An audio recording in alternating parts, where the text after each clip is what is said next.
Hi guys, welcome back to my channel.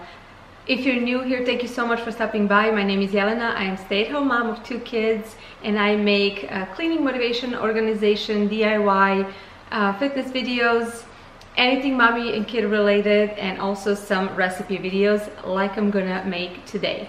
Today I want to show you how I make my coconut chocolate granola.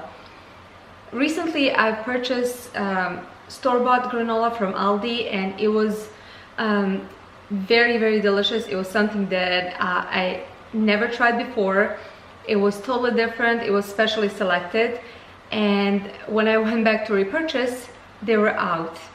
They only get that once in a while, and I regret now that I didn't get more. So I made my mission to try to make exactly the same, or at least close the same one like that.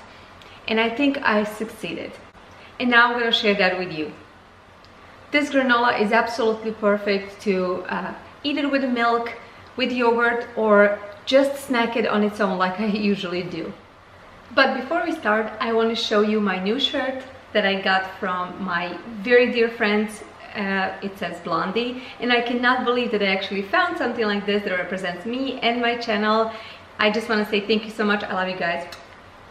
I absolutely love it. Alrighty, let's get started. First thing, we're gonna warm up our oven on 375 degrees.